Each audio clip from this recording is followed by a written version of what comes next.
सो दोस्तों स्टार्ट करते हैं इलेक्ट्रोमैग्नेटिक वेव। अब इसका ना शॉर्टकट में नाम होता है ईएम वेव, ठीक है ना। जहां पे ई का मतलब है इलेक्ट्रो, क्या बात है। अब यहां पर एम का मतलब क्या है, मैग्नेटिक। तो ये हो गया आपका इलेक्ट्रोमैग्नेटिक और ये है वेव।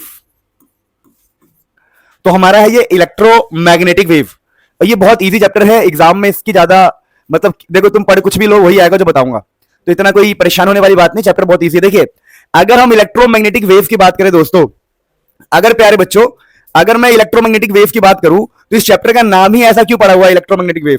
साफ सीधी बात है कि इलेक्ट्रोमैग्नेटिक वेव के अंदर आपको ई से याद रखना है इलेक्ट्रिक फील्ड। इलेक्ट्रिक फील्ड, तो इलेक्ट्रोमैग्नेटिक वेव में इलेक्ट्रिक फील्ड होता है, ठीक है, बात समझ पा रहे हो। और यहां पर जो मैग्नेटिक है ना, मैग्नेटिक ये रिप्रेजेंट करता है मैग्नेटिक फील्ड को, मैग्नेटिक फील्ड को। तो यहां पर ई का मतलब होता है इलेक्ट्रिक फील्ड, एम का मतलब होता है मैग्नेटिक फील्ड, ऐसा मान के चलो। और वेव का मतलब बेसिकली कुछ नहीं होता, वेव एक चलती हुई एनर्जी का नाम है। मतलब wave carries energy and momentum, मतलब वेव एक ऐसी चीज है जिसके पास एनर्जी होता है। तो कह सकते हो वेव से यहां पर मतलब है चलती हुई एनर्जी, चलती हुई एनर्जी। चलती हुई एनर्जी को हम वेव कह रहे हैं। यहां पर वेव, वेव कुछ नहीं है, चलती हुई एनर्जी है। तो ये कह रहा है इलेक्ट्रोमैग्नेटिक वेव क्या है। इलेक्ट्रोमैग्नेटिक वेव एक चलती हुई एनर्जी है जिसमें एनर्जी का रूप कौन है, एनर्जी कौन सी वाली एनर्जी है, इलेक्ट्रिक फील्ड और मैग्नेटिक फील्ड। यानी इलेक्ट्रोमैग्नेटिक वेव एक एनर्जी है बेसिकली, जो एनर्जी बना किससे है, इलेक्ट्रिक फील्ड और मैग्नेटिक फील्ड से। अगर हम इलेक्ट्रोमैग्नेटिक वेव की बात करें तो कहा जाता है कि इसके अंदर ना तीन पार्ट होगा। जैसे मान लो मैं कहता हूं ये है direction of propagation, direction of propagation. कई सारे बच्चे कहेंगे यार मेरे को तो प्रोपोगेशन का मतलब ही नहीं पता है। बहुत सारे बच्चे कहेंगे मुझे प्रोपोगेशन का मतलब नहीं पता। डायरेक्शन ऑफ प्रोपोगेशन, इसको बोलते हैं दोस्तों हम डायरेक्शन ऑफ प्रोपोगेशन, ठीक है, ध्यान रखना। डायरेक्शन ऑफ प्रोपोगेशन, प्रोपोगेशन का मतलब होता है चलना। मान लीजिए मैं कहता हूं कि हमारा वेव इस तरफ जा रहा है, तो एक बात आप ध्यान रखना कि इलेक्ट्रिक फील्ड और मैग्नेटिक फील्ड दोनों ही आपस में परपेंडिकुलर होंगे। यानी अगर आप ये इस इलेक्ट्रिक फील्ड वेक्टर को दिखाते हो तो ये आपका मैग्नेटिक फील्ड वेक्टर होगा सामने की तरफ। यानी ये तीनों आपस में म्यूचुअली परपेंडिकुलर होते हैं। दो पहन दो अलग अलग कलर के, हाँ ठीक है। देखो जैसे मैं कहता हूं ये जो काला है ये रिप्रेजेंट करता है डायरेक्शन ऑफ प्रोपोगेशन, ये जो व्हाइट वाला है आपका, व्हाइट वाला ये आपका किसको रिप्रेजेंट कर रहा है, इलेक्ट्रिक फील्ड को। तो ये जो बाहर की तरफ आ रहा है ना, बाहर की तरफ, ये मैग्नेटिक फील्ड। तो तीनों ही आपस में म्यूचुअली परपेंडिकुलर होते हैं। तो हम बोलते हैं इलेक्ट्रोमैग्नेटिक वेव के अंदर electric field, magnetic field and direction of propagation are mutually perpendicular. मतलब इलेक्ट्रिक फील्ड ऐसे वाइब्रेशन कर रहा होगा मान लो, तो मैग्नेटिक फील्ड ऐसे ऐसे कर रहा होगा, समझो। इलेक्ट्रिक फील्ड ऊपर तो मैग्नेटिक फील्ड आगे वाइब्रेट कर रहा होगा और वेव आगे जा रहा होगा। मतलब मैग्नेटिक फील्ड इस तरफ, इलेक्ट्रिक फील्ड इस तरफ, तो ये जो वेव है वो आगे। ये बड़ा फेमस है, बहुत सारे टीचर करते हैं। ये कैसे करते हैं थोड़ा करके दिखा देता हूं, ताकि कि अगर ये आपका इलेक्ट्रिक फील्ड है और ये आपका मैग्नेटिक फील्ड है तो वेव आगे जाएगा और ऐसे ऐसे होगा, ठीक है। तो ये थोड़ा डांस स्टेप लगता है पर ये बहुत फेमस है, बहुत सारे टीचर यूज करते हैं इसको समझाने के लिए कि ये इलेक्ट्रिक फील्ड, ये मैग्नेटिक फील्ड, ठीक है। तो ऐसे ये बहुत फेमस है, बहुत सारे टीचर्स ने किया है, ठीक है ना। मतलब जितने भी टीचर्स है इस धरती पे वो सब ऐसे समझाते हैं अपने बच्चों को, इजी पड़ जाता है काफी। सो प्यारे बच्चों ये हमने इलेक्ट्रोमैग्नेटिक वेव के बारे में जाना। अब कुछ बातों को समझिएगा। क्या बातों को समझिएगा इलेक्ट्रोमैग्नेटिक वेव में, कि भाई यहां पर आप लोग कुछ बेसिक्स बातों पर ध्यान देना है जो इस चैप्टर में बार बार यूज होगा। बेसिक्स में मेरे कौन कौन से पॉइंट है जो मैं आपको मेंशन करना चाहता हूं। वेरी फर्स्ट पॉइंट कि भाई आपको यह पता होना चाहिए कि वेवलेंथ किसे कहते हैं, ठीक है ना। क्या कहते हैं, वेवलेंथ। लैम्डा को वेवलेंथ कहा गया है। और ये वेवलेंथ क्या होता है बेसिकली, अगर मान लीजिए आपके पास कोई वेव है, ये एक वेव है, तो इस वेव की कितनी लेंथ है इसी को वेवलेंथ कहते हैं। एक वेव है उसकी कितनी लेंथ है उसको वेवलेंथ कहते हैं। अच्छा इस वेव में यहां से यहां तक का जो टाइम होगा, टाइम, यहां से यहां तक का जो टाइम होगा उसको कैपिटल टी कहते हैं, और जिसका मतलब होता है टाइम पीरियड। अब यहां पर टाइम पीरियड का सिंपल मतलब यह है कि आपने एक चक्कर पूरा काटा है, वन साइकिल का टाइम, वन साइकिल का टाइम, यह है time of one cycle. Time period का मतलब है time of one cycle, one cycle का टाइम। मेरी बात समझे। फिर एक होता है फ्रीक्वेंसी, फ्रीक्वेंसी होता है 1/टाइम टाइम पीरियड, है ना। बड़ा सिंपल सिंपल सी बात है। अब फ्रीक्वेंसी का भी कुछ ना कुछ मतलब होता है दोस्तों। यहां पर फ्रीक्वेंसी का ना बड़ा सिंपल मतलब होता है।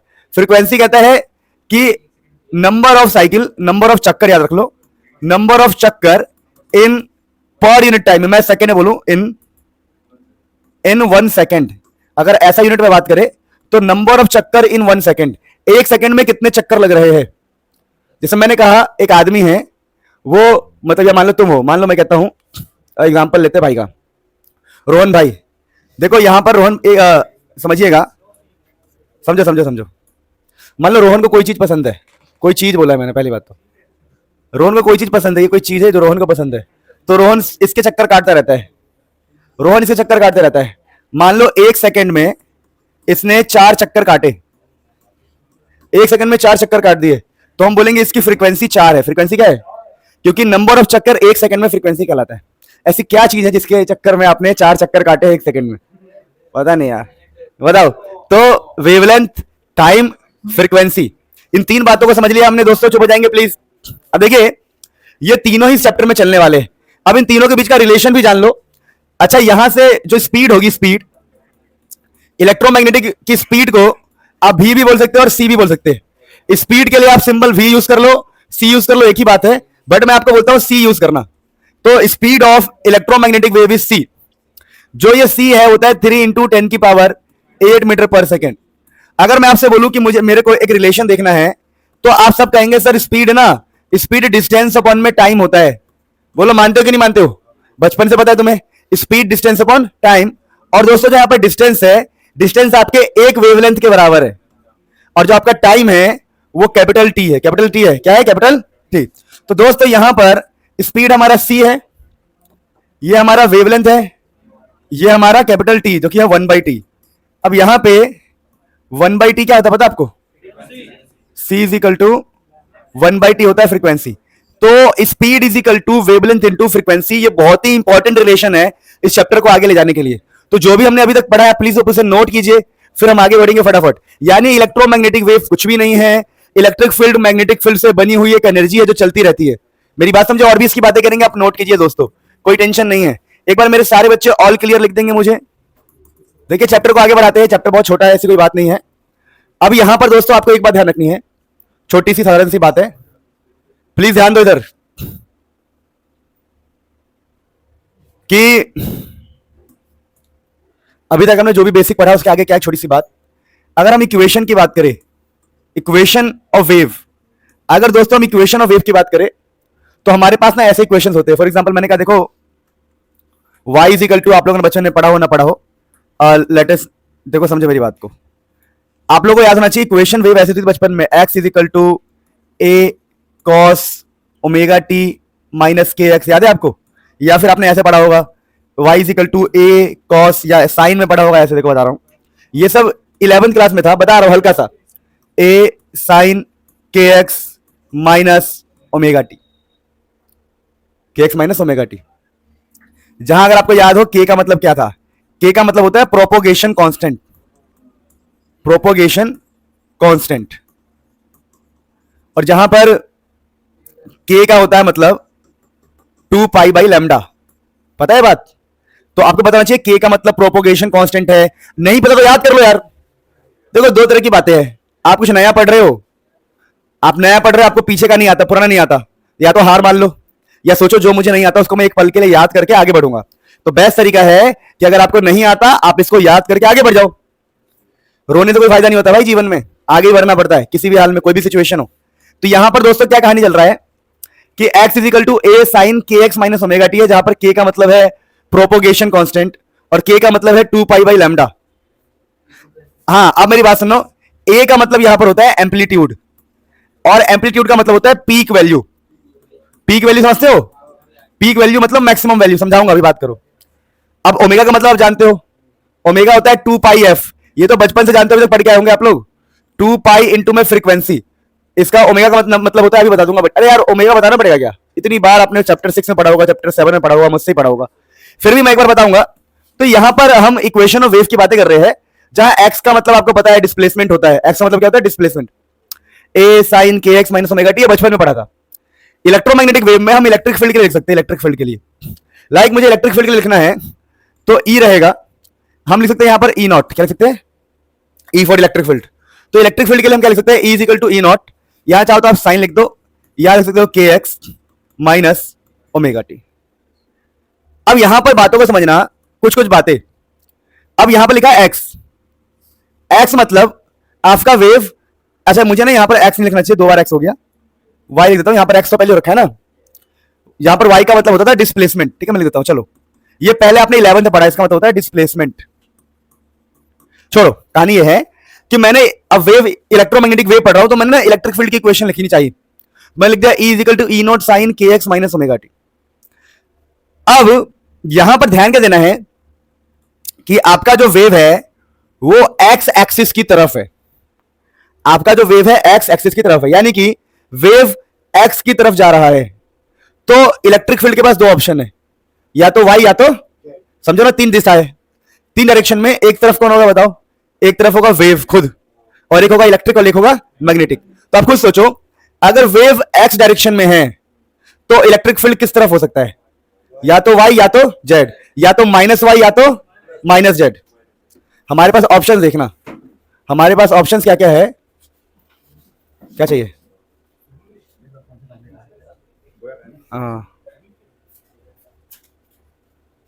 एंटी नॉइस कैंसिलेशन, ठीक है ये लेके आना है, नॉइस कैंसिलेशन वाला। सुनो कहानी है, ध्यान दो, यानी इसके पास क्या क्या ऑप्शन रह जाते हैं ट्रेवल करने के लिए। अगर आपका वेव ही एक्स में जा रहा है बच्चों, तो इलेक्ट्रिक फील्ड या तो वाई में होगा या माइनस वाई में होगा, ये जेड में होगा या तो माइनस जेड में, तो ये दिमाग लगाना है।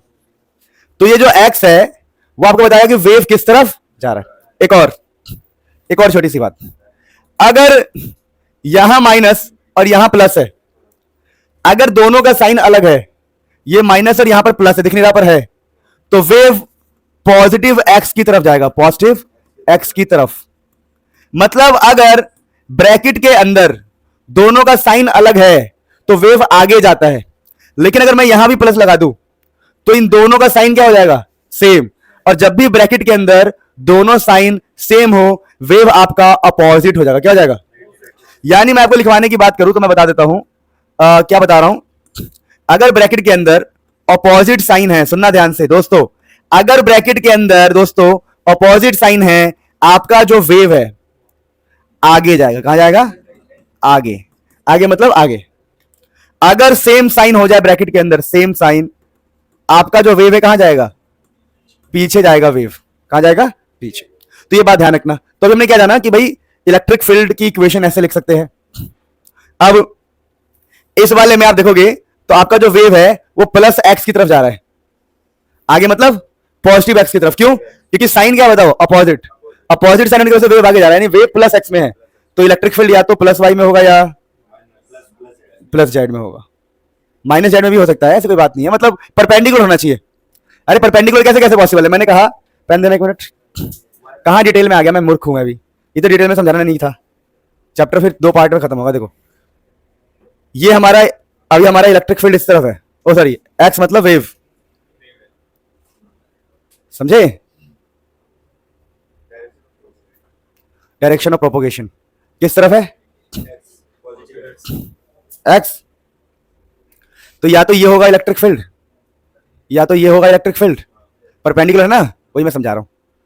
लो आप इसे नोट करो, फिर हम आगे बढ़ते, नोट करो फिर आगे बढ़ते। हाँ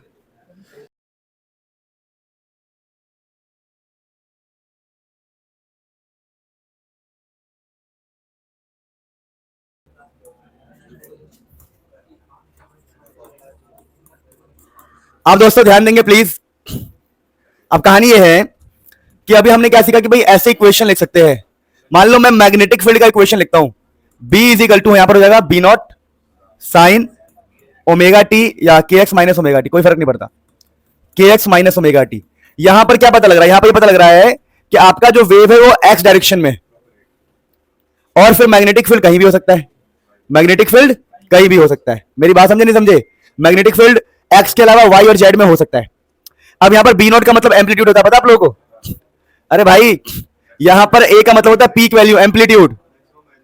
यानी अगर आप इमेजिन करो, अगर आप इमेजिन करो दोस्तों, तो अगर मैं वेव को ऐसे बनाऊंगा ना, तो ये वाला जो हाइट होता है इसी को बोलते हैं हम बी नॉट, इसे हाइट को बोलते हैं हम बी नॉट दोस्तों, ठीक है ना। तो ये जो मेरा हाइट है ध्यान दो, इसी को मैं बी नॉट कह रहा हूं प्यारे बच्चों। तो कोई बहुत बड़ी बात समझने वाली है क्या? बस मुझे इतना बताओ, क्या ये वेव किस तरफ जा रहा है? ये वेव जा रहा है पॉजिटिव एक्स एक्सिस की तरफ, ये वेव आपका आगे की तरफ जा रहा है, ठीक है। लेकिन अब बताओ, अब वेव कहां जा रहा है? अब वेव पीछे जा रहा है। यानी अगर सेम साइज बोल रहा हूं, सेम साइन हो जाए तो पीछे, अपोजिट साइन है तो आगे। अब ना कहानी को समझते थोड़ा सा। कहानी क्या है, अगर मैं आप लोगों से कहता हूं, ध्यान दो, कि हमें किसी ने क्वेश्चन ऐसा दे दिया, कभी क्वेश्चन दे दिया कि इलेक्ट्रिक फील्ड है ई वाई और ten sign K X minus omega T, और मैग्नेटिक फील्ड दे दिया बी, बी लिख दिया बस बी, और बोल दिया भाई ये है हमारा to sign K X minus omega T. अब क्वेश्चन की पहचान समझो। अब वो कहता बताओ, अगर हमारा वेव एक्स में है, इलेक्ट्रिक फील्ड किस में है? वाई में, तो मैग्नेटिक फील्ड कहां होगा? जेड में होगा। पर दो ऑप्शन है, जेड में भी दो ऑप्शन है, बताओ। जेड में ऑप्शन है या तो प्लस जेड या तो माइनस जेड। जेड ऐसा अंदाजे से बताऊं तो जेड में भी दो ऑप्शन है। मेरी बात ही समझे? जेड में भी दो ऑप्शन है, क्योंकि देखो यार, अगर इलेक्ट्रिक फील्ड आपका वाई में है और वेव किस में है? एक्स में। वेव खुद एक्स में है, इलेक्ट्रिक फील्ड वाई में है, तो मैग्नेटिक फील्ड या तो जेड में होगा आगे या अंदर। क्या बात फील कर पा रहे? तो छोटी छोटी बातें जो आपको पता होना चाहिए। अब हमने इसके ऊपर क्वेश्चन लेते हैं कि इक्वेशन बेस्ड कैसे क्वेश्चन आ सकते हैं दोस्तों। तो इक्वेशन बेस्ड क्वेश्चन ऐसा सकते हैं कि मान लो किसी ने बोला यार यहां पे ना इलेक्ट्रिक फील्ड है, और electric field E Y is equal to 12 sine 30x minus 12t। Question पूछ लेंगे आपसे, फाइंड, क्या बोल देंगे? Find maximum value, peak value, find E naught, ऐसे पूछ लेंगे। Find E naught, find wavelength, find wavelength, find frequency, frequency पूछ लेंगे। तो फटाफट से करके दिखाओ, करके दिखाओ, फिर हम आगे बढ़ेंगे। करके रखो इसे, कंपेयर करके, इक्वेशन कंपेयर करके करो। हेलो एवरीवन, इसे कैसे करेंगे? लेट अस सी। देखो दोस्तों, सारे बच्चे ध्यान देंगे। अब इस क्वेश्चन में इसने ई नॉट बोला, तो हम बोलेंगे सर आपने हमें सिखाया था E is equal to E naught sine K X minus omega T. अब साफ दिख रहा है सर कंपेयर करने पे, जो ई नॉट है वो 12 के बराबर है, और यहां पर वेवलेंथ फाइंड करना है। वेवलेंथ होता है किसके अंदर है? तो वेवलेंथ होता है के के अंदर, बताया था मैंने आपको। के होता है 2 पाई बाई लैम्डा। अब यहां पर आप के देखेंगे, के, तो के आपको 30 नजर आएगा। अब तो आइडिया लग गया होगा, मतलब काफी बढ़िया हिंट मिल गया। इससे बढ़िया हिंट क्या होगा? आई डोंट थिंक, मुझे लगता नहीं है कि इससे कोई बढ़िया हिंट होना चाहिए। आपको यहां से के मिल गया, जैसे के मिल गया बस काम खत्म। अब तो एक सेकंड रुक जाओ ना, रिकॉर्डिंग बंद हो जाएगी। इसका प्लग कहां है? आई बात समझ में कि भाई साहब कहां गया वो? ये रहा। देखो भाई साहब, के की वैल्यू कितनी है? 30। तो 30 is equal to 2 pi by lambda. तो आपका लैम्डा कितना आ गया? 2 पाई बाई 30। 2 पाई बाई 30 जो कि पाई बाई 15 हो जाएगा। आप पाई की वैल्यू यहां जाओ तो पुट कर सकते हो, 3.14 बाई 15 डिवाइड कर सकते हो। अच्छा, अगला क्वेश्चन है फाइंड फ्रीक्वेंसी। तो फ्रीक्वेंसी निकालने के लिए कुछ नहीं करना होता, यहां से निकाल सकते हो, ठीक है। आप बोलोगे, वैसे मैं एक बात बता दूं आप लोगों को, point to be noted, this question is made by me. तो ये क्वेश्चन हो सकता है कि करेक्ट ना हो, मेरी बात समझे। ये सिर्फ कॉन्सेप्ट सिखाने के लिए, क्योंकि इनकी ये जो 30 12 ये मन से नहीं आता है। ये 30 12 ये सब बढ़िया से कैलकुलेशन करके लोग क्वेश्चन बनाते हैं। तो पता है क्वेश्चन बनाने के लिए भी एक टीम होती है कि क्वेश्चन ना गलत बन जाए। क्वेश्चंस बनाने के लिए बहुत दिमाग लगाना पड़ता है कि हाँ वो उससे मैच कर रहा है कि नहीं कर रहा है, कैलकुलेशन उसकी कैसी आनी है। तो अभी चलो अगर हम फ्रीक्वेंसी वाले पार्ट, चलो लिख लो, कोई दिक्कत नहीं है। देखो ये है ओमेगा, ओमेगा कितना है? 12। तो ओमेगा को 12 लिख दो, और ओमेगा खुद क्या होता है? 2 पाई एफ इज इक्वल टू 12। तो फ्रीक्वेंसी आ गया 12 बाई 2 पाई, 6 बाई पाई हर्ज। तो ये छोटी छोटी बातों का ध्यान रखिए कैसे क्वेश्चन होता है। आई होप आप लोगों ने कर लिया होगा, तो you can note it down. अगर आपका कोई गलत हुआ है तो फिर हम आगे बढ़ते हैं।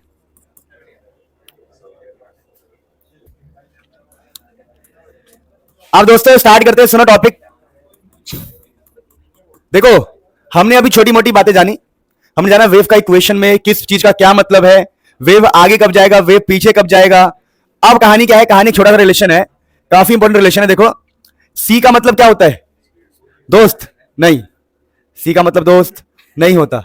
सी का मतलब होता है दोस्तों ई नॉट बाई बी नॉट। अब ये ई नॉट क्या है, बी नॉट क्या है, तुम्हें पता है? जिसको नहीं पता है यहीं पर, हाँ यहीं पे पटक देंगे, ऐसा बोलने वाला था मैं, समझे? तो यहां पर दोस्तों सी का मतलब E naught by B naught. अब ई नॉट का मतलब होता है आपका एम्पलीट्यूड, इलेक्ट्रिक फील्ड का peak value amplitude. B naught का मतलब होता है मैग्नेटिक फील्ड का एम्पलीट्यूड। अब यहां पर आप ध्यान दीजिए कि अगर मैं ई नॉट निकालू तो ई नॉट की वैल्यू क्या है बताओ, सी बी नॉट। तब देखो तो बी सी ई बन गया, ये तो नहीं देख रहे हो आप, देखो ना, जैसे बी सी डी होना चाहिए पर ई हो गया, कोई बात नहीं।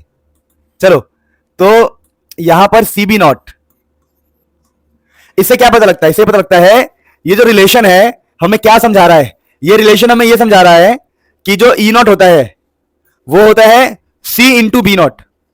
यानी मैं ये कहने की कोशिश कर रहा हूं, मान लीजिए कहीं बी नॉट की वैल्यू 4 है तो इलेक्ट्रिक फील्ड कितना होगा सोचो, जो इलेक्ट्रिक फील्ड होगा वो होगा 4 इंटू में, देखो अगर बी नॉट की वैल्यू हमने 4 लिया है बाई चांस, मान लो बी नॉट की वैल्यू कितनी ली है 4, तो ई की वैल्यू कितनी आएगी 4 इंटू सी इंटू यानी 3 इंटू 10 की पावर 8। तो सोचो बी में और ई में कितना फर्क है, बी बहुत कम होता है और ई बहुत, और ई मतलब इलेक्ट्रिक फील्ड।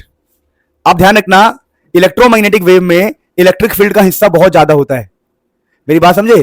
तो इलेक्ट्रोमैग्नेटिक वेव में इलेक्ट्रिक फील्ड का हिस्सा बहुत ज्यादा होता है और मैग्नेटिक फील्ड का हिस्सा कम होता है। कितना कम होता है? तो करोड़ों अरबों का फर्क है, समझे? तो ध्यान रखना हमेशा कि आपका जो ई नॉट होता है वो हमेशा बड़ा होता है किससे, बी नॉट से। अब इन रिलेशन को याद रखो, ये काफी हेल्पफुल रहेंगे आपके क्वेश्चन सॉल्विंग में, इसे नोट कर लो फिर आगे बढ़ते हैं। सारे बच्चे नोट कर लेंगे, फिजिक्स में 90 प्लस आ जाएंगे सक्षम, टेंशन मत लो।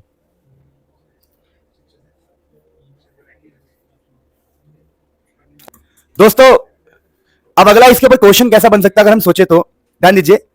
आपको बोलेगा ना यार, आपको ऐसा बोलेगा कुछ, ध्यान दो, उसने ऐसा कुछ दे दिया B is equal to B naught sine K X minus omega T, जहां पर दोस्तों ना बी नॉट का मतलब मान लीजिए उसने ऐसे दे दिया 12 दे दिया, और वो आपसे बोलेगा राइट, अच्छा के की वैल्यू भी सब लिख देता हूं मैं, ठीक है? मान लीजिए मैंने 30t माइनस 30x-5t कर दिया, 30x-5t, ये इक्वेशन दिया प्रॉपर।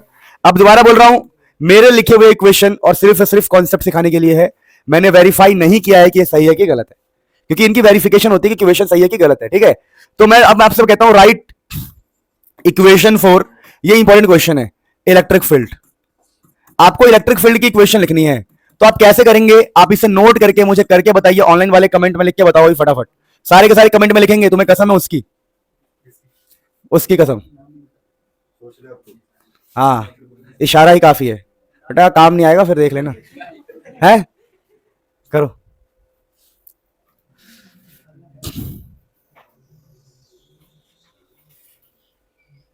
भाई सिलेबस कंप्लीट करके कहां रखोगे तुम? ये लड़का कह रहा है इस महीने सिलेबस खत्म कर दो, खत्म करके कौन सी जगह पे रखोगे बता दो मुझे, सिलेबस को खत्म करके वरुण भाई कहां पे रखोगे ये बताओ, बता सकते हो? सिलेबस सीखना है, खत्म नहीं करना है। मैं चाहूं तो ये क्वेश्चन ना कराऊं, मैं चाहूं तो ये बकवास ना करूं, ये सब नहीं है उसमें, ये क्वेश्चन तो नहीं है करवाने की जरूरत है, करवा रहा हूं ना क्योंकि आ सकता है, कॉम्पिटेंसी बेस्ड माहौल हो गया है। सीखो, सिलेबस खत्म नहीं करना है, सिलेबस सीखना है, और याद रखना learning is a long process. क्या पूछ रहा है भाई? कॉम्पिटेंसी बेस्ड मतलब जिसका एमसीक्यू ये सब लेवल थोड़ा अच्छा होता है, थोड़ा कंपटीशन बेस्ड वाले। अरे क्या फर्क पड़ता है तुम में से किसने पूछा है?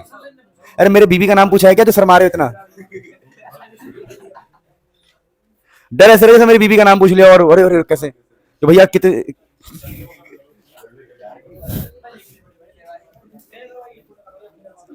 इक्वेशन फॉर अबे तुम करते क्या हो बार बार, एसी बंद एसी चालू, पंखा बंद पंखा चालू, चल क्या रहा है ये?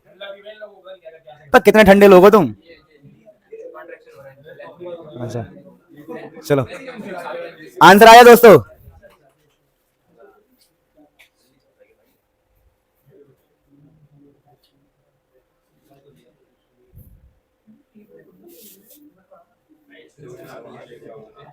मैं बिहार से हूं, अर्पित सिंह।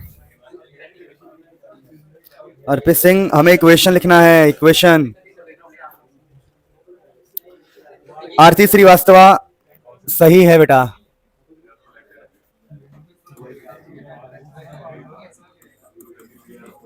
देखो दोस्तों, अगर आपको इलेक्ट्रिक फील्ड की ही इक्वेशन लिखनी है तो आप बोलेंगे E is equal to E naught sine K X minus omega T.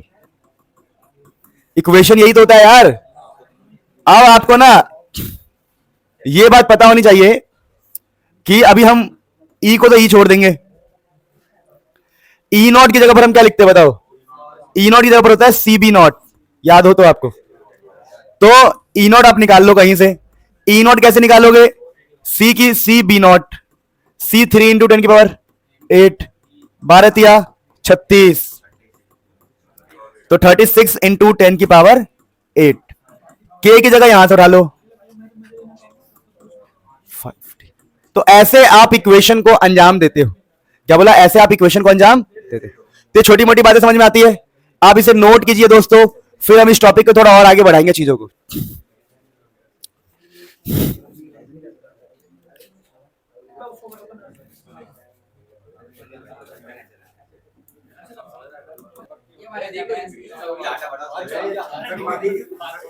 चलो बताओ बेटा, अगर बात करना नहीं छोड़ोगे तो सच में मीठा मीठा दर्द दे दूंगा किसी को, और देख लो अपने हिसाब से। चलो बताओ। सो कहानी यह है कि अपने पास एक टॉपिक है, अभी और भी चीजें पढ़नी है पर एक टॉपिक मैंने लिया है, इलेक्ट्रोमैग्नेटिक स्पेक्ट्रम। ठीक है, टॉपिक का नाम है electromagnetic spectrum. Spectrum, electro magnetic spectrum. देखिए स्पेक्ट्रम का मतलब क्या होता है? कलेक्शन। स्पेक्ट्रम का मतलब होता है अरेंजमेंट या फिर कह सकते हो कलेक्शन। क्या है ये? स्पेक्ट्रम वर्ड का मतलब होता है कलेक्शन।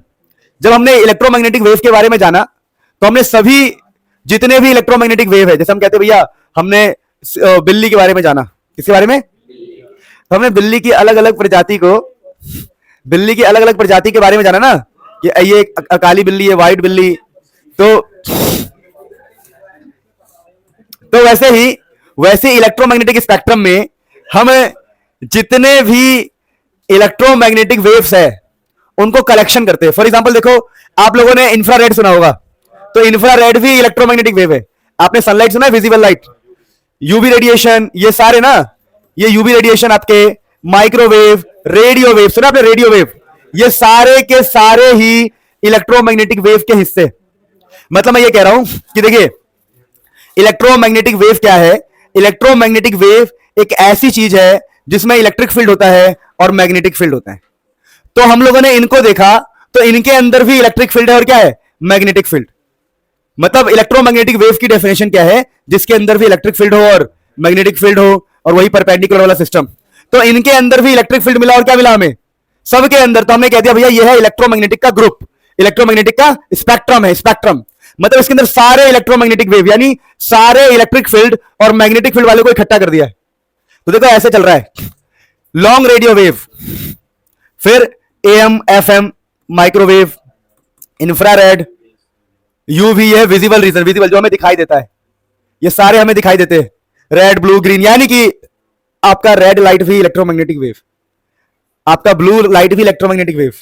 यानी रेड लाइट के अंदर भी इलेक्ट्रिक फील्ड और मैग्नेटिक फील्ड है, ब्लू लाइट के अंदर भी इलेक्ट्रिक फील्ड। और कोई भी लाइट ले लो या कुछ भी ले लो, जितनी भी रेडिएशन है, जितनी भी रेडिएशन इस धरती पे, उन सब रेडिएशन के अंदर या जितनी भी चीजें आपको दिखाई दे रही है आसपास, उन सब के अंदर इलेक्ट्रिक फील्ड और मैग्नेटिक फील्ड। आपके हीट वेव के अंदर भी इलेक्ट्रिक फील्ड मैग्नेटिक फील्ड होता है। मेरी बात समझे?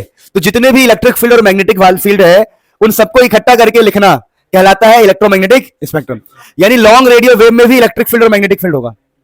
अब हमने अरेंज कैसे किया देखोगे तो ऊपर में इनकी फ्रीक्वेंसी बढ़ रही है। क्या बढ़ रही है? ऊपर फ्रीक्वेंसी। इस तरफ आने पर फ्रीक्वेंसी बढ़ेगा, पर इस तरफ जाओगे तो आपका वेवलेंथ घटेगा।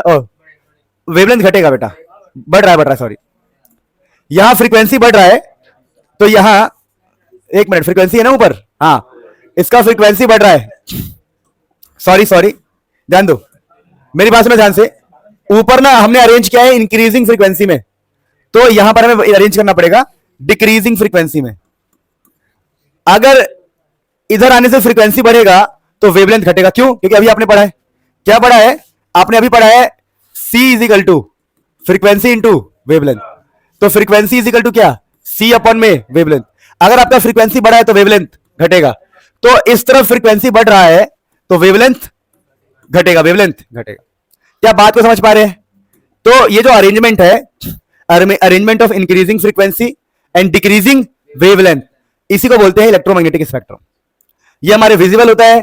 अब आपको ये चीजें याद रखनी पड़ती है कि देखो हमारा जो लॉन्ग रेडियो वेव है वो कितना से कितना उसका वेवलेंथ है, ये सब याद रखना पड़ता है। एनसीईआरटी से याद करने के लिए बता दूंगा क्या याद करना है। फिलहाल कहानी क्या है, हमें एक और बात समझनी है इस पैटर्न से। आप बताओ सबसे ज्यादा खतरनाक कौन सा होगा? Gamma rays. सबसे ज्यादा खतरनाक इसलिए होगा क्योंकि इसकी फ्रीक्वेंसी बहुत ज्यादा है। फ्रीक्वेंसी ज्यादा होने का मतलब है कि नंबर ऑफ चक्कर ज्यादा होगा। नंबर ऑफ चक्कर समझते हो? जैसे मान लो किसी के बंदे के हाथ में चाकू दिया मैंने, और मैंने चलो रहने दो, मैंने जैसे मैं कहता हूं मैं ये कह रहा मेरा नाम मतलब मोहित नहीं। मान लो मैं कहता हूं चलो मान लो, अरे पुष्पा भाई देते, पुष्पा भाई को आज झुका देते हैं, ठीक है? पुष्पा भाई झुकाते। तो कहानी कहानी ये है कि मैं कहता हूं मान लो पुष्पा भाई एकदम बढ़िया सेटल्ड है, बहुत बढ़िया साइंस लेके शादी ब्याह हो गया, सब बढ़िया। अब शिकायतें आ रही है, छोड़ो। कहानी ये है कि अगर आपकी फ्रीक्वेंसी ज्यादा है, फ्रीक्वेंसी ज्यादा है तो आपकी एनर्जी भी क्या होगी? ज्यादा। फ्रीक्वेंसी ज्यादा होने से एनर्जी ज्यादा होगी। कि देखो गामा रेस बहुत खतरनाक होता है, यानी अगर फ्रीक्वेंसी ज्यादा है तो एनर्जी ज्यादा होगा, और उस टाइम पर वेवलेंथ क्या होगा? कम।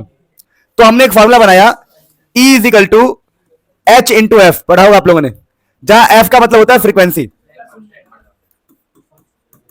और H का मतलब होता है प्लैंक्स कांस्टेंट। प्लैंक्स कांस्टेंट जो कि होता है 6.626 10 की पावर -34। और E का मतलब क्या होता है? एनर्जी।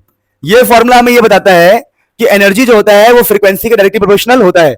ज्यादा फ्रीक्वेंसी ज्यादा एनर्जी। और अभी आपने पीछे पढ़ा है, क्या पढ़ा है कि फ्रीक्वेंसी पता क्या होता है? C by lambda. आपने फ्रीक्वेंसी का फॉर्मूला पढ़ा है C बाई लैम्डा? नहीं पता होगा ना? ये पेन देख रहे हो? ये रहा पेन, पता है सिर्फ। सुनो यहां देखो ध्यान से, ये फॉर्मूला कहता है अगर वेवलेंथ ज्यादा होगा तो एनर्जी कम होगा। देखो क्योंकि यहां पर इनवर्स है, वेवलेंथ अगर ज्यादा होगा तो एनर्जी कम होगा दोस्तों। यानी फ्रीक्वेंसी ज्यादा एनर्जी ज्यादा, वेवलेंथ ज्यादा एनर्जी कम। अगर मैं ऐसे बोलूं आपसे कि अगर मेरा वेवलेंथ कम है, वेवलेंथ कम है तो एनर्जी क्या होगा? ज्यादा। यानी हाई फ्रीक्वेंसी हाई एनर्जी, लो वेवलेंथ हाई एनर्जी। तो ये डायग्राम यही तो बता रहा है, हाई फ्रीक्वेंसी गामा रेस की एनर्जी बहुत ज्यादा होती है और लो वेवलेंथ तब एनर्जी क्या है? ज्यादा। तो कहानी समझे आप मेरी बात को कि मेनली आपको याद रखना है दो फॉर्मूले, वेवलेंथ ज्यादा होगी एनर्जी कम होगी, फ्रीक्वेंसी ज्यादा होगी तो एनर्जी ज्यादा होगी। ठीक है? तो आपके जो एटम बॉम्ब है, परमाणु बॉम्ब है, उनमें यही तो निकलते हैं गामा रेस। ठीक है ना? गामा रेस निकलता है उससे, और गामा रेस की फ्रीक्वेंसी इतनी ज्यादा है, छह छह छह छह कर देगा। मेरी बात ही समझे? एकदम बहुत एनर्जी ज्यादा होती है इसकी गामा रेस। तो ये आप नोट कीजिए एक बार इलेक्ट्रोमैग्नेटिक स्पेक्ट्रम को, इन कहानियों को नोट कीजिए, फिर हम आगे बढ़ते दोस्तों। और जो बच्चे मेरे ऑनलाइन में पढ़ रहे हैं प्लीज प्लीज अभी कमेंट करके बताओ ऑल क्लियर और नॉट क्लियर है कि नहीं, कमेंट करो अभी।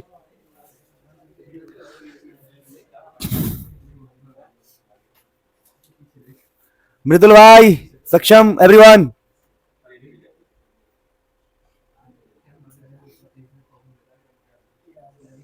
टेस्ट अपलोडेड है बेटा सादाब, आप चेक करो क्यूज सेक्शन में, क्यूज में टेस्ट आपको क्यूज में सेक्शन में मिलेंगे, क्यूज या जो भी होता।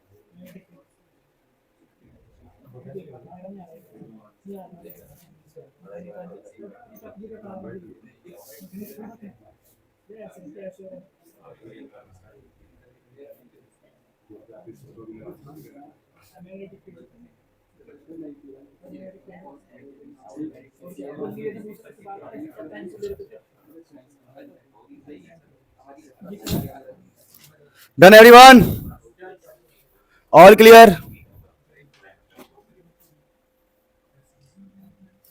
देखिए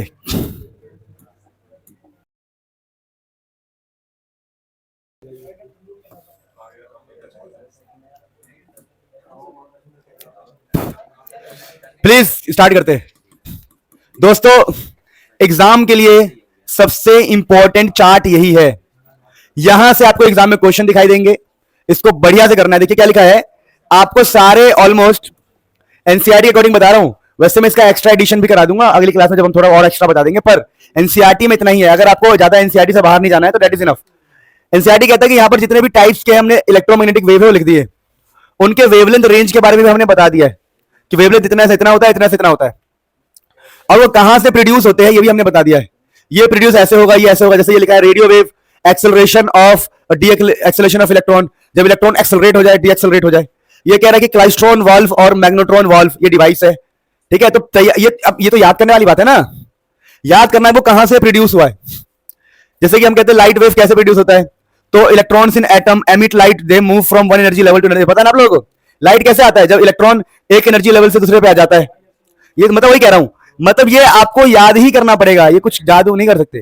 तो आपको टाइप याद रखना है, वेवलेंथ का रेंज याद रखना है, वो प्रोड्यूस कहां से हो रहा है और डिटेक्ट कहां से हो रहा है, डिटेक्ट। और मैं आपको बता दूं कि एनसीईआरटी ने लिखे इतने हैं पर क्वेश्चन इससे बाहर से भी आता है। तो मैं आपको अभी आपके उसमें ग्रुप में आपके अपडेट कर दूंगा कि आपको कौन से लिखने हैं। मेरे पास लिखा हुआ पहले से पढ़ा हुआ है, मतलब यूजेस बता रहा हूं, यूजेस डिटेक्शन हो गया और यूजेस क्या बोला मैंने, इनके यूजेस का एक चार्ट दूंगा, चार्ट अभी ग्रुप में और उसमें अपडेट कर दूंगा ऐप के अंदर अभी तुम्हारे जाते ही। वो वाला मैं तो कहता हूं ये भी मत लिखो, जो मैंने चार्ट बनाया हुआ है जो अभी भेज दूंगा उसको लिख लेना। फिर इस चैप्टर में अब हमें रह गया डिस्प्लेसमेंट करंट, प्रेशर का फॉर्मूला, इंटेंसिटी का फॉर्मूला, 3 चीज, बस चैप्टर खत्म, ठीक है। सो इसे कल ही करेंगे, कल नहीं मतलब अगली जब भी हम क्लास लेंगे, कल तो हम रे ऑप्टिक्स स्टार्ट करेंगे इसका, ठीक है।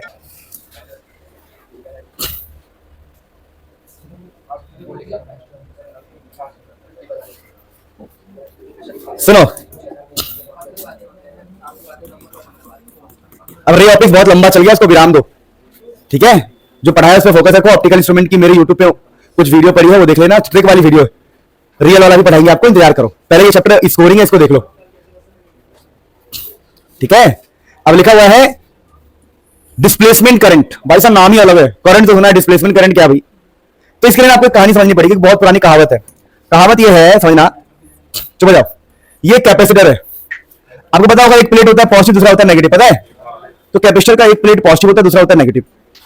अब हमने ये कनेक्शन कर रखा था, हमने कहा भैया ये कनेक्शन कर रखा हमने, ठीक है।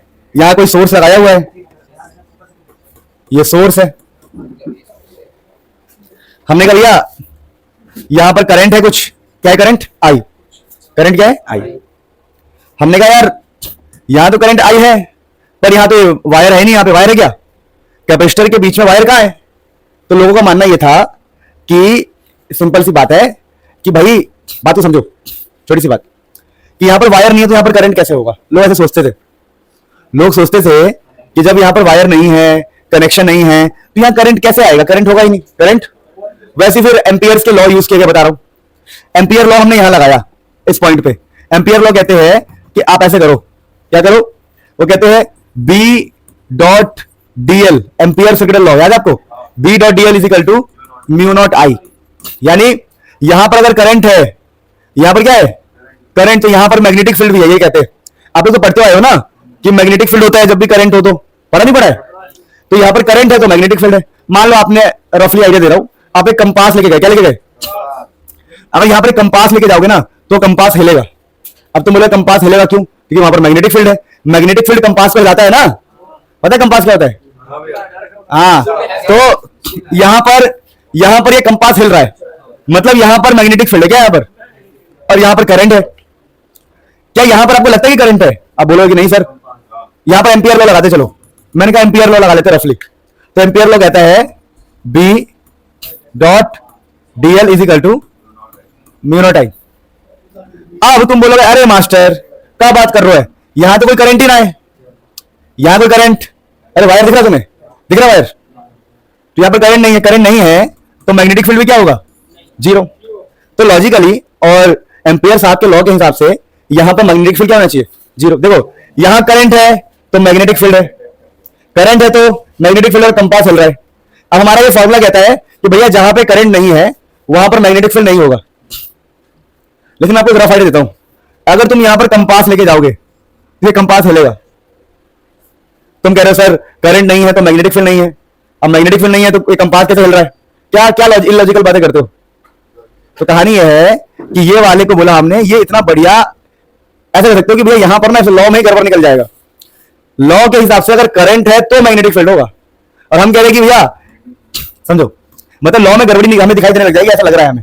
सोचिए दोबारा देखो, दोबारा दोबारा समझा, यहां पे करंट है, हाँ, मैग्नेटिक फील्ड, हाँ, कंपास हिला, हाँ, फॉर्मूला वैलिड है, हाँ, यहां आ गए, हमने कहा फॉर्मूला वैलिड है, हाँ, तो करंट जीरो होने पर मैग्नेटिक फील्ड जीरो है, हाँ, पर मैग्नेटिक फील्ड जीरो नहीं है। करंट जीरो होने पर मैग्नेटिक फील्ड क्या होना चाहिए, तब लोगों को समझ में आया कि अगर यहां पर मैग्नेटिक फील्ड जीरो नहीं है तो पक्का कोई ना कोई करंट होगा, पक्का कोई ना कोई करंट होगा, और वो करंट इस वायर के करंट से अलग होगा। वायर जैसा करंट नहीं हो सकता, समझे, वायर जैसा करंट, क्योंकि वहां पर वायर ही नहीं है, अच्छा वायर है ही नहीं तो वायर जैसा करंट कैसे होगा। तो लोग कॉन्सेप्ट लेके आए डिस्प्लेसमेंट करंट का। तो हमारा जो टॉपिक है वो, सर बहुत नॉइस आ रहा है पीछे से,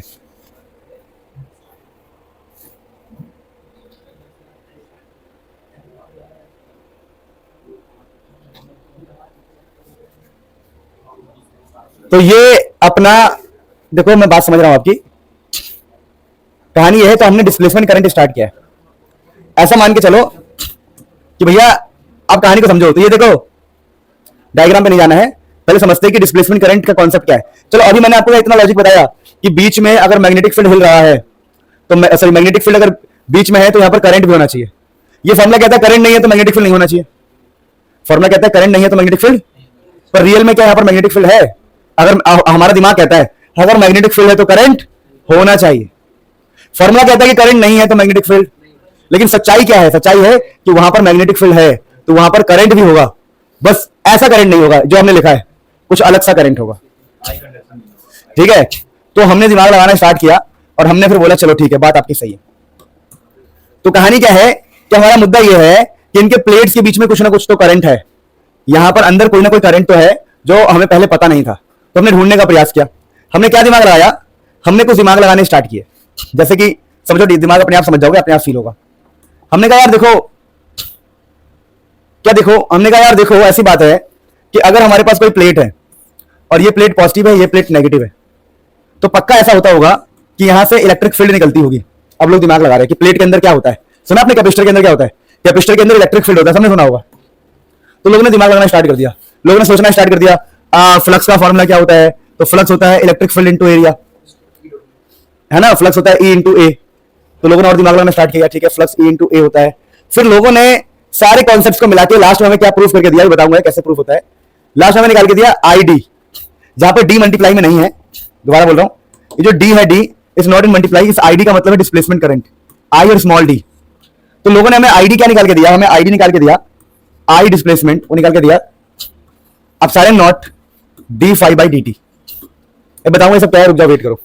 लोगों ने कहा सारे not D five by D T का मतलब क्या है, समझा रहा हूं। लोगों ने कहा कि भैया देखो आपका जो दिमाग है ये कह रहा है कि वायर में जो करंट होता है वो तो होता है, पर बिना वायर के भी करंट होता है, और आप बिना वायर के करंट को निकाल रहे हो और उस करंट का नाम है डिस्प्लेसमेंट करंट। उस फॉर्मूले का इस करंट का फॉर्मूला ये आया, इसका मतलब आईडी मतलब डिस्प्लेसमेंट करंट। ये फॉर्मूला हमें ये कहता है, ये तो कांस्टेंट है एप्सिलॉन नॉट, छोड़ दो। ये फॉर्मूला कहता है कि जब भी आपका फ्लक्स चेंज होगा, क्या चेंज होगा, अगर इसको और मैं खोल के दिखाऊं तो ये लिखा हुआ है epsilon not D by D T, phi का मतलब है इलेक्ट्रिक फील्ड इनटू में एरिया। तो यहां से आई डी डिस्प्लेसमेंट करंट क्या हो जाएगा, एप्सिलॉन नॉट एरिया को बाहर ले लो, एरिया को बाहर ले लिया, कांस्टेंट होता है ना, तो अंदर क्या बचा बताओ, D by D T, D by, जहां पर ई का मतलब क्या पता आप लोगों को, इलेक्ट्रिक फील्ड। तो जब हमने इस फॉर्मूले को ड्राइव किया, फॉर्मूले को निकाला, तो मैं एक फॉर्मूला का आइडिया देता है, क्या देता है? आइडिया ये देता है कि भैया देखो बात ऐसी है कि कहीं पर भी अगर आपका इलेक्ट्रिक फील्ड बदल रहा है, कहीं पर भी आपका इलेक्ट्रिक फील्ड चेंज हो रहा है, तो वहां पर एक करंट पैदा होगा, यानी इलेक्ट्रिक फील्ड चेंज होने की वजह से करंट पैदा होता है। तो हमने दिमाग लगाया, हमने कहा हाँ यार, अभी जो कैपेसिटर है, कैपेसिटर हमने दिमाग लगाया, ये जो कैपेसिटर है ये कभी चार्ज होगा, कभी क्या होगा? डिस्चार्ज। कभी चार्ज, कभी क्या होगा? तो जिसकी वजह से इसका इलेक्ट्रिक फील्ड भी चेंज हो रहा होगा। इलेक्ट्रिक फील्ड क्या हो रहा होगा? अरे इलेक्ट्रिक फील्ड तो चेंज ही होगा ना। अरे भैया इलेक्ट्रिक फील्ड की वैल्यू चेंज, अब चार्ज कर दोगे तो इलेक्ट्रिक फील्ड हो सकता है कि बहुत ज्यादा बढ़ जाए, डिस्चार्ज कर दोगे तो एनर्जी घट जाए। तो कह रहे हैं हम, ऐसा ये फॉर्मूला में ये कह रहा है कि अंदर between the plates, between the wire तो नहीं होता, लेकिन हमारा इलेक्ट्रिक फील्ड बदलता रहता है समय के साथ, और इलेक्ट्रिक फील्ड जब जब बदलेगा समय के साथ आपको एक करंट दिखाई देगा, उसी करंट को बोलेंगे हम डिस्प्लेसमेंट करंट, क्योंकि वहां पर वायर नहीं है। मेरी बात समझे नहीं समझे? तो कहानी क्या निकल के आई? कहानी निकल के आई कि अगर हम एक कैपेसिटर बनाते हैं, उसके बगल में वायरिंग है, तो यहां पर होता है नॉर्मल वाला करंट, और इस करंट की वजह से यहां पर आपको मैग्नेटिक फील्ड दिखाई देगा। बात बिल्कुल सही है। तो एम्पियर लॉ यहां तक तो ठीक है, लेकिन जब हम प्लेट्स के अंदर गए तो प्लेट के अंदर एम्पियर लॉ काम नहीं कर रहा है, क्योंकि वहां पर वायर ही नहीं है। तो एम्पियर लॉ कहता है भैया वायर नहीं है, करंट नहीं है, तो मैग्नेटिक फील्ड नहीं होगा। लेकिन रियल में मैग्नेटिक फील्ड है। अगर रियल में मैग्नेटिक फील्ड है तो किसी और प्रकार से कोई ना कोई करंट होगा। अब वो करंट क्यों आ रहा है, इस क्वेश्चन का आंसर ढूंढना था। तो लोगों ने जब कॉन्सेप्ट निकाला तो कहा कि इसके अंदर का इलेक्ट्रिक फील्ड बदलेगा, और जब जब इसके अंदर का इलेक्ट्रिक फील्ड बदलेगा एक करंट पैदा होगा बिना वायर के। सोच भाई, बिना वायर के करंट है। तो अब मेरी बात को समझे? तो ये फॉर्मूला क्या बता रहा है आपको कि एप्सिलॉन नॉट और एरिया तो कांस्टेंट है, इनको छोड़े बाहर में जाए। करंट तभी पैदा होगा जब इलेक्ट्रिक फील्ड चेंज होगा समय के साथ, डी बाई डी टी। इसको बोलते हैं rate of change in electric field time के साथ, समय के साथ जब भी इलेक्ट्रिक फील्ड चेंज होगा, तो इसी को बोलते हैं हम डिस्प्लेसमेंट करंट। तो कहानी ये रही सारी की सारी। देखिए लिखा हुआ है, थियोरी को पढ़िएगा। थियोरी कहता है कि थियोरी कहता है, देखिए थोड़ा सा पढ़िए, बाकी हम बातें करेंगे। लिखा हुआ है between the plate of capacitor there is change in electric field. EF का मतलब है electric field. Between the plate of capacitor there is change in electric field, that changing electric field produce a current. जो electric field change हो रहा है वो current को पैदा करता है, उसको हम क्या कहते हैं बताओ? Displacement current. समझे? तो सबसे पहले हम डिस्प्लेसमेंट करने का इंट्रो लेने के बाद इसका हम डेरिवेशन देखते हैं। तो डेरिवेशन क्या है देखो, समझिए डेरिवेशन ये है कि फाई होता है ई ए। फाई क्या होता है? तो पहले हम बोलेंगे फ्लक्स होता है इलेक्ट्रिक फील्ड इनटू एरिया, और दूसरा हम बोलेंगे फ्लक्स और क्या होता है? चार्ज अपॉन में एप्सिलॉन नॉट। तो दोनों को इक्वल रख देंगे तो चार्ज कितना आ जाएगा बताओ? चार्ज आ जाएगा हमारा इलेक्ट्रिक फील्ड, देखो चार्ज आ जाएगा हमारा, ध्यान देना, electric field into area into में, इसको जब भेज देंगे ना, फिर हम बोलेंगे अच्छा चलो मैं करके दिखा देता हूं। तो हम बोलेंगे हमारे जो चार्ज का फॉर्मूला आया वो आया epsilon not electric field into में एरिया। अब हम बोलेंगे D Q by D T क्या होता है? करंट होता है। D Q by D T क्या होता है? करंट। तो ये तो एप्सिलॉन नॉट है, कांस्टेंट है, क्या है? तो D by D T A into में, और एरिया भी कांस्टेंट है, बाहर आ जाएगा। तो ये तो करंट हो गया हमारा, क्या हो गया? ये करंट हो गया, एरिया बाहर आ जाएगा। तो देखो हमने डिफरेंशिएशन किया है, तो ये हो जाएगा एप्सिलॉन नॉट, यहाँ एरिया ये हो जाएगा डी बाई डी टी। तो कह रहा है इलेक्ट्रिक फील्ड चेंज होगा तो करंट पैदा होगा। सेम यहाँ लिखा हुआ है, देखिए क्या लिखा हुआ है कि भैया नाउ डिफरेंशिएटिंग, तो D Q by D T हो जाएगा हमारा करंट, और ये देखो ई और ए में हम एप्सिलॉन नॉट है, ध्यान देना, एप्सिलॉन नॉट को एरिया को बाहर ले लेंगे, अंदर क्या बचेगा बताओ? D by D T. तो ये हमारा फॉर्मूला ड्राइव हो गया, और इसी डी बाई डी टी को हम क्या ए को अंदर भेज देंगे तो बताओ क्या बन जाएगा? वो फ्लक्स। नहीं समझ में आया? अरे क्या बात कर रहे हो? अगर इस एरिया को अंदर भेज दोगे तो हो जाएगा इलेक्ट्रिक फील्ड इनटू एरिया, तो बाहर ई नॉट बचेगा, क्या बचेगा? E naught D by D T E A, और ई ए को क्या बोल देंगे हम? फ्लक्स। नहीं आया समझ में? मैं कर देता हूं, रुक जाओ। कि अगले स्टेप में हमने क्या किया है, ई नॉट की जगह ई नॉट है, ए को अंदर भेज दिया, तो D by D T A into A, तो D five by D T बन जाएगा। समझे? इसको बोलते हैं डिस्प्लेसमेंट करंट। तो क्या आपको ये पता लग गया कि एम्पियर सर्किट लॉ काम नहीं करता है बिटवीन द प्लेट? तो इसमें हम इंप्रूवमेंट भी करेंगे। नोट कर लो डिस्प्लेसमेंट करंट, फिर हम आगे बढ़ते हैं।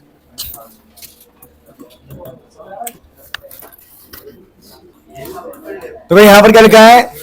Differentiating with respect to total time. Time लिखना है, टोटल मत लिखना। Time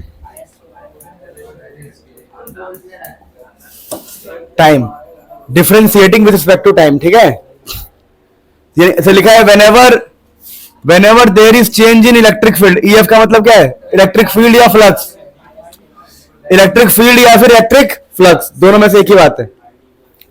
when ever there is change in electric flux या फिर इलेक्ट्रिक फील्ड, या तो फ्लक्स चेंज हो या तो फील्ड चेंज हो, there will be displacement current. तो यहां पर इलेक्ट्रिक फील्ड लिख लो, फ्लक्स लिख लो, कोई फर्क नहीं पड़ता। तो सब लिखा हुआ है, थियरी में आप पढ़ेंगे, ये नोट्स में दे दूंगा, बोलता ही रहता हूं खाली है, भूल जाता है यार, तुम याद नहीं दिलाते, सर बता रहा हूं। Whenever there is change in electric field, EF का मतलब electric field, whenever there is change in electric field, there will be a current, that current is called as displacement current। चलिए, तो इस प्रकार से ये हमारा वो हो गया। अब देखिए एम्पियर सर्किट लॉ के बारे में बातें करते हैं। तो ये है मॉडिफाइड एम्पियर सर्किट लॉ। पहले क्या था, ध्यान देंगे प्लीज, पहले हमारा जो लॉ था वो था B dot DL is equal to mu not I। लेकिन अब बोला गया नहीं भैया, अब करंट सिर्फ I नहीं होता है, एक और नया करंट होता है। तो म्यू नॉट के बगल में बोला गया एक करंट तो आपका I नॉट है, पुराना वाला, ओल्ड, ओ फॉर ओल्ड, आई ओ मतलब ओल्ड, और एक नया करंट जिसको बोलते हैं हम तो म्यू नॉट आई डी। तो आईडी का मतलब क्या है, डिस्प्ले, आई का मतलब है कन्वेंशनल करंट जो हम पहले मानते थे, कन्वेंशन चला आ रहा है, और आईडी का मतलब क्या बता दिया हमने, डिस्प्लेसमेंट करंट। तो between the plate of capacitor ampere law was inconsistent, ये इन साथ में इनकंसिस्टेंट, इनकंसिस्टेंट का मतलब है गलत, गलत है या पूरी तरह सही नहीं है, गड़बड़ है। तो between the plate of capacitor ampere law was मतलब था, क्या था, इनकंसिस्टेंट मतलब सही नहीं था, इतना बढ़िया नहीं था, ठीक है। रीजन क्या है, because we take current equal to, हम मानते थे कि करंट क्या है, जीरो। समझ में आया, ये रहा इनकंसिस्टेंट, मतलब ये जो तरीका था वो गलत था। अब क्या हो गया बताओ, अब क्या हो गया है, कंसिस्टेंट। तो ये कहलाता है मॉडिफाइड एम्पियर सर्किट लॉ। क्या कहलाता है ये, हाँ, तो ये हो गया हमारा मॉडिफाइड, हमने एम्पियर सर्किट लॉ को मॉडिफाई कर दिया, मॉडिफाइड। पहले क्या था, पंगा था, पहले क्या था, पंगा था। क्या मेरी बात को आप समझ सकते हैं? अभी हम पढ़ चुके हैं कैरेक्टरिस्टिक, ये सब पढ़ चुके हैं, सब कुछ पढ़ चुके हैं ऑलरेडी, हम ये सब पढ़ चुके हैं, ठीक है, ये सब पढ़ चुके हैं, ठीक है। ध्यान देना, जो भी मैं आपको यहां दिखा रहा हूं ये सब हम पढ़ चुके हैं। K 2 पाई बाई लैम्डा होता है, फ्रीक्वेंसी क्या होता है, डायरेक्शन कैसे निकालते हैं, सब पढ़ चुके हैं। अब हमें इस चैप्टर में नया पता क्या पढ़ना है, बता रहा हूं। कुछ टॉपिक है जो नए पढ़ने हैं, जैसे ये, जैसे पहला है नेचर ऑफ इलेक्ट्रोमैग्नेटिक। तो जो हमारा इलेक्ट्रोमैग्नेटिक वेव हम चैप्टर पढ़ रहे हैं उसमें इलेक्ट्रोमैग्नेटिक वेव का नेचर कैसा है, तो हम कहते हैं ट्रांसवर्स नेचर है।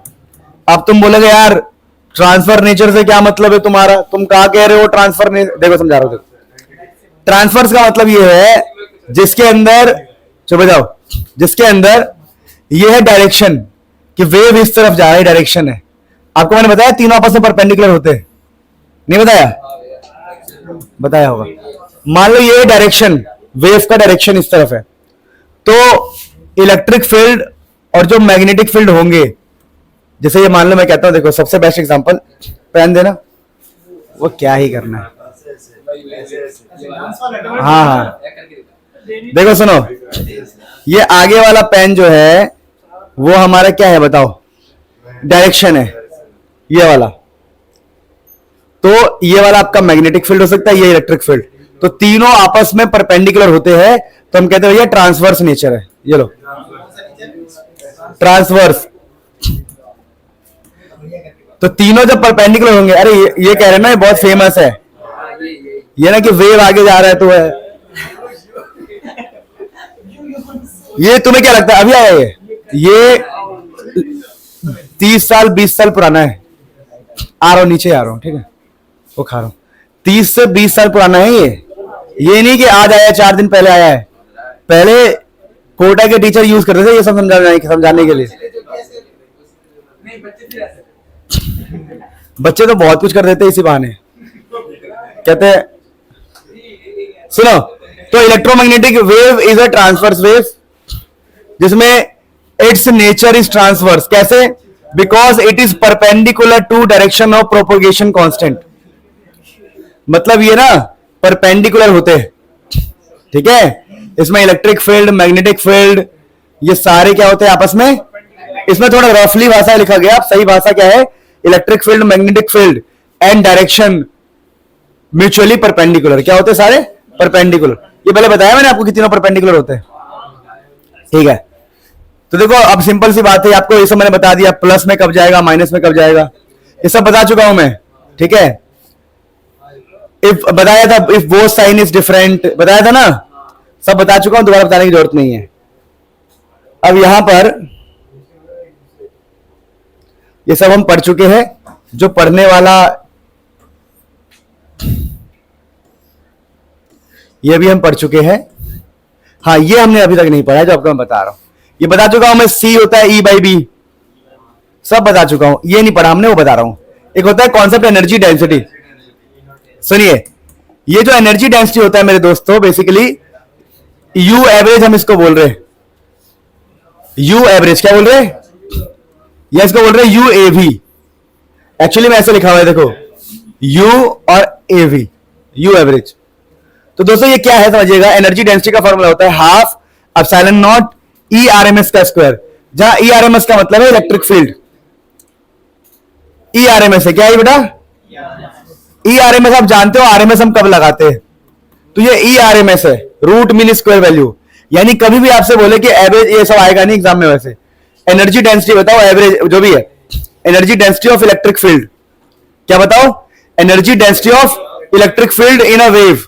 एक वेव में कितना इलेक्ट्रिक फील्ड का एनर्जी डेंसिटी है। एक वेव के अंदर क्या क्या होता है बताओ, electric field and magnetic field. आपसे कह रहे हैं कि आप मुझे बताओ इलेक्ट्रिक फील्ड के अंदर कितना है, कितनी डेंसिटी है उसकी। तो कुछ नहीं कर रहा, 1/2 E0 E RMS स्क्वायर। क्या हो गया, E RMS 1/2 E0 epsilon not. ये यहां पर एप्सिलॉन नॉट है, पहले बता रहा हूं मैं, लिख देता हूं, लिख लेना, कंफ्यूज मत होना। एप्सिलॉन नॉट, ये भी गलत लिखा मैंने, एक्चुअली में ऐसा होता है ये एप्सिलॉन नॉट, ठीक है। जो भी है छोड़ो, इसकी वैल्यू है ना वो, ये E0 नहीं है, पहले बोल रहा हूं मैं, क्या नहीं है, ये है एप्सिलॉन नॉट, और ये आपका इलेक्ट्रिक फील्ड, ये आपका इलेक्ट्रिक फील्ड है। अब आप चाहो तो आप एक कॉन्सेप्ट पुट कर सकते हो।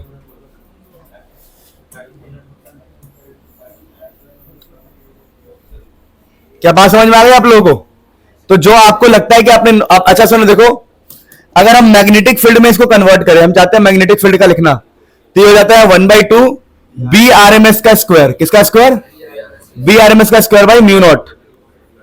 म्यू नॉट पता नहीं क्या होता है, म्यू नॉट पता है ना, म्यू नॉट क्या होता है। तो ये इलेक्ट्रिक फील्ड के फॉर्म में एनर्जी है, और ये किसके फॉर्म में बताओ, मैग्नेटिक फील्ड के फॉर्म में। तो ये इलेक्ट्रिक फील्ड वाली एनर्जी है, ये मैग्नेटिक फील्ड वाली एनर्जी, ठीक है। और एनर्जी डेंसिटी है, इसका मतलब क्या है, एनर्जी, समझ में आया। तो ये एनर्जी डेंसिटी है, कोई दिक्कत किसी को। तो ये फॉर्मूले लिख लो, फिर हम आगे बढ़ते हैं, नोट कर लो।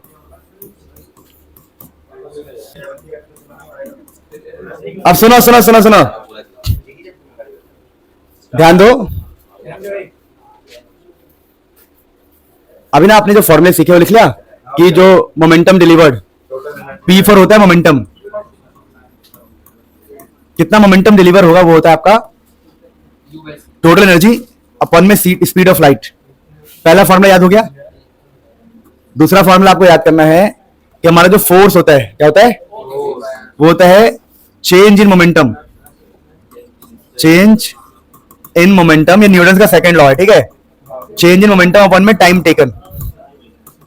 तो ये आपको फॉर्मूला याद रखना किसी भी हाल में। तो चैप्टर में ये सब है पर आता नहीं एग्जाम में, ये सब delta P by delta T, ठीक है। मोमेंटम का ये फॉर्मूला होता है, और फोर्स का ये फॉर्मूला होता है। एक फॉर्मूला होता है इंटेंसिटी का, तो बता रहा हूं इंटेंसिटी क्या होता है। कभी भी आपको इंटेंसिटी निकालना हो, तो जो भी एनर्जी है, बता रहा हूं, एनर्जी को per unit area per unit time, इसको बोलते हैं इंटेंसिटी। इंटेंसिटी इज बेसिकली कितना एनर्जी कितना एरिया पर कितने समय के लिए है। तो आपको पता होगा एनर्जी अपॉन टाइम में होता है पावर। क्या होता है, तो पावर, एनर्जी अपॉन टाइम क्या हो गया, पावर। पावर अपॉन में एरिया, ये भी आपके इंटेंसिटी का ही फॉर्मूला है। और इसकी यूनिट क्या निकल के आएगी, इंटेंसिटी की यूनिट निकल के आएगी, पावर है तो वॉट और एरिया है तो मीटर -2। या इसका एक और यूनिट हो सकता है, अगर हम यहां से निकाले तो बताओ, यहां से एनर्जी का क्या होता है, जूल, एरिया का मीटर -2, टाइम का सेकेंड -1।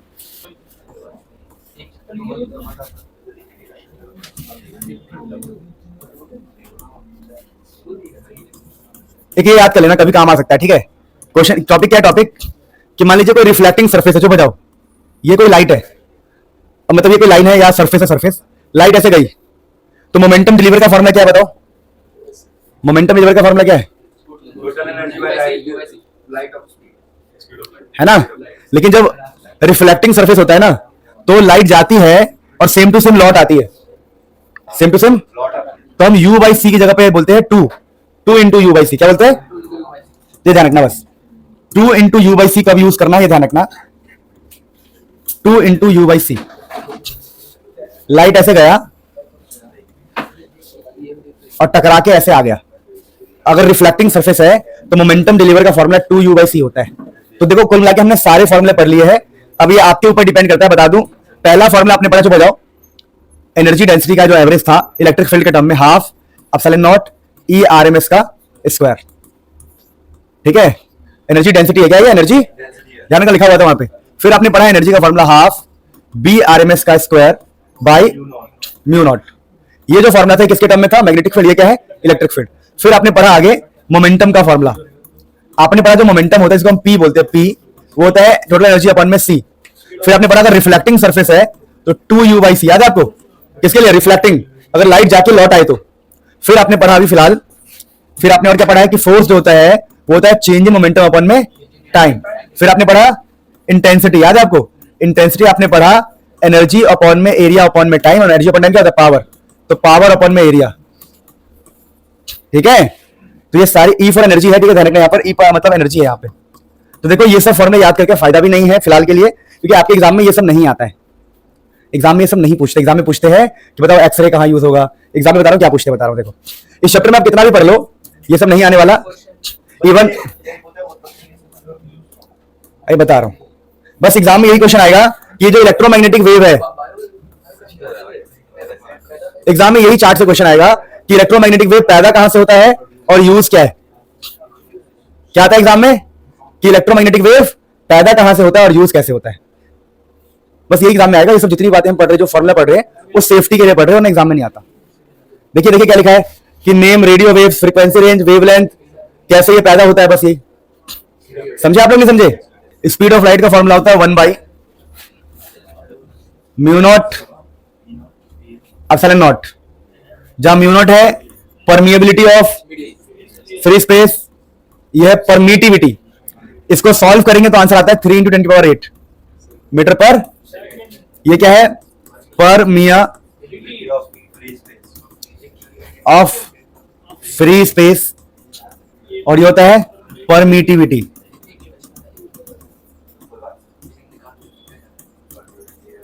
समझ में आया। तो ये एक फॉर्मूला ध्यान रखना, और आपको तो पता ही है रिफ्रैक्टिव इंडेक्स वाला, नहीं पता क्या, refractive index is equal to speed of light in vacuum to the speed of light in medium. ये आपने रे ऑप्टिक्स में पढ़ा होगा, है ना। रिफ्रैक्टिव इंडेक्स इसको होता है, रिफ्रैक्टिव इंडेक्स, ध्यान दो, इसको बोलते हैं रिफ्रैक्टिव इंडेक्स। ये आप रे ऑप्टिक्स में पढ़ोगे बढ़िया से। तो देखो अगर कभी रिफ्रैक्टिव इंडेक्स दिया हो, और वीएम का मतलब है स्पीड इन मीडियम, मीडियम का मतलब है कहीं पर भी, मतलब पानी में, पेट्रोल में, जहां मर्जी, तो ये एक रिलेशन होता है, इस अकॉर्डिंग टू एनसीईआरटी समझा रहा हूं, एक ये रिलेशन आपको पता होना चाहिए, रिलेशन आपको पता होना चाहिए। अगर मान लो कभी कोई कहता है कि हमने क्या किया, हमें स्पीड ऑफ लाइट लिखना है, चलो छोड़ो, मैंने करवा दिया सब कुछ, इतना कोई टेंशन नहीं है, ये हो गया, ये हो गया, बाकी जितने कराए उतना ही एग्जाम के लिए इंपॉर्टेंट है, और कुछ भी नहीं है, ठीक है। और इसमें एक टॉपिक और बताऊंगा, अभी रुक जाओ, इसे नोट कर लो। रे ऑप्टिक्स में जितने भी डेरिवेशन मैंने अब तक कराए वो सारे इंपॉर्टेंट है, शिवम सिंह।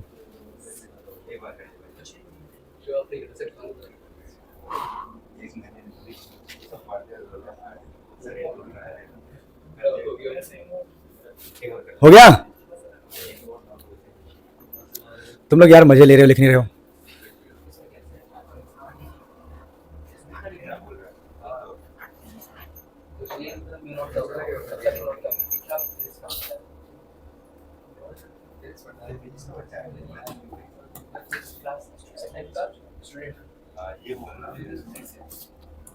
देखो कुछ एक्स्ट्रा चीजें कराता हूं, पता नहीं झेल पाओगे कि नहीं। सुनो, ओए ध्यान दो। अगर मैं आपसे कहूं कि हम किसी मीडियम को ले आए, मीडियम को लाने के बाद ना हमें क्या होता है, जो म्यू नॉट होता है ना, उसको सिर्फ म्यू लिखते हैं। क्या लिखते हैं? और जो ई नॉट इसको सिर्फ ई लिखते हैं।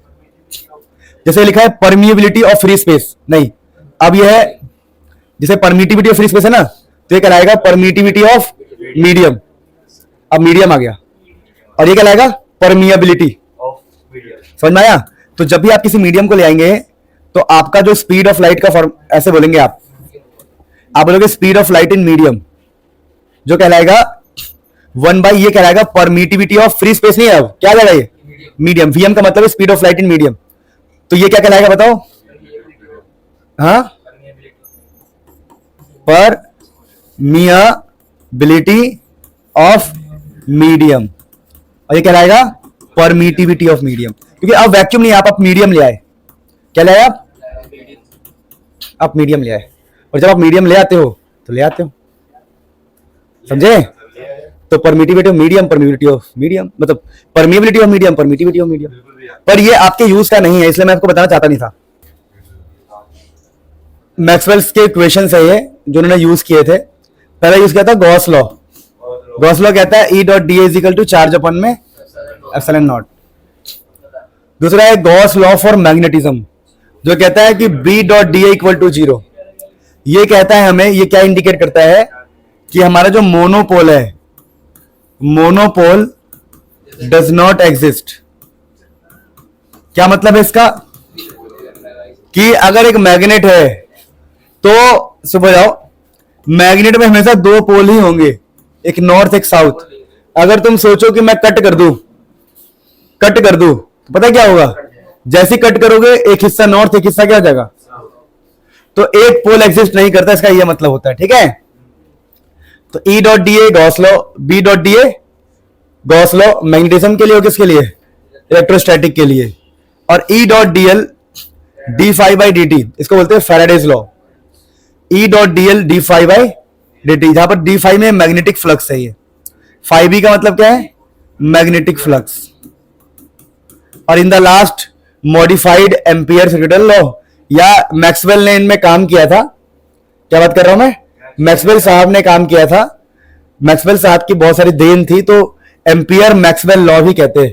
मॉडिफाई एम्पियर लॉ या फिर Maxwell ampere law, ampere Maxwell law. जिन्होंने क्या ऐड किया एक्स्ट्रा? याद करो क्या ऐड किया?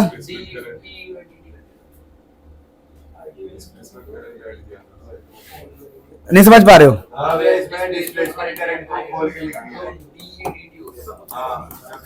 B dot D L mu naught बाहर, आई ओल्ड वाला IC, जिसे कन्वेंशनल कह रहे थे, प्लस याद करो एप्सिलॉन नॉट। अरे खोल दिया ना इसको, आईडी को खोल दिया हमने। देखो म्यू नॉट IC हो गया ये, प्लस म्यू नॉट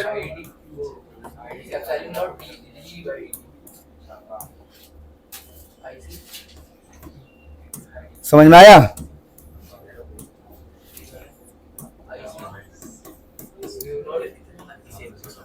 आईडी का मतलब था epsilon not d phi by D t, याद है? तो ये आपका लास्ट टॉपिक है इस चैप्टर में, और जो मैंने याद करने को है कर लेना, यूजेज, प्रोडक्शन। ठीक है? So this is the end of the chapter.